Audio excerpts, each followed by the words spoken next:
ضلع جہلم میں آج 16 دسمبر سقوط ڈھاکہ اور APS پشاور کے شہداء کی یاد میں منایا گیا۔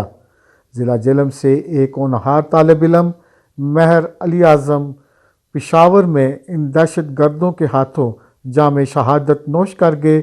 اس سلسلے میں مہر علی اعظم شہید سکول میں تقریب منعقد کی گئی اور انہیں زبردست خراج عقیدت پیش کیا گیا۔ طالب علم مہر علی اعظم شہید کا میں والد صوبیدار کوثر اعجاز بات کر رہا ہوں۔ میں اور میری تمام فیملی ان تمام شہداء کو خراج تحسین پیش کرتی ہیں اور ان تمام شہیدوں کے لیے دعا گو ہیں کہ اللہ تعالیٰ کی ذات انہیں جنت الفردوس میں اعلیٰ مقام عطا فرمائے۔ 16 دسمبر پاکستانی قوم کے لیے بہت دکھ بھری داستانیں رکھتا ہے۔ سب سے بڑا المیہ پیش آیا، مشرقی پاکستان کی جدائی ہم سے ہوئی۔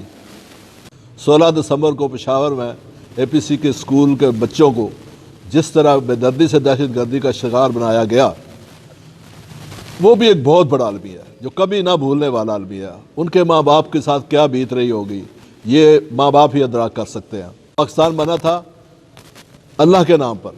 قائد اعظم کا فرمان تھا، کسی نے پوچھا کہ آپ کا کانسٹیٹیوشن کیسا ہوگا تو انہوں نے کہا ہمارے پاس کانسٹیٹیوشن 1400 سال پہلے سے موجود ہے، قرآن مجید۔ اپنے آپ کو آج بھی سدھار لیں، ابھی بھی ہمارے پاس وقت ہے، نہیں تو خدا را یہ وقت ختم ہو گیا تو پھر کوئی ہمارا پرسان حال نہیں ہوگا۔ جزاک اللہ خیر۔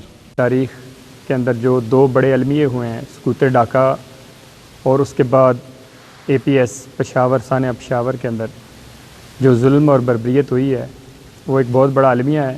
ہمیں اس کو بھولنا نہیں چاہیے، ان کے شہداء کو بھی یاد رکھنا چاہیے اور ایسی تدبیر کرنی چاہیے کہ آئندہ اس طرح کا کوئی ثانیہ رونما نہ ہو سکے۔ کیمرہ مین فضل حسین کے ساتھ وسیم تبریز، واش نیوز جہلم۔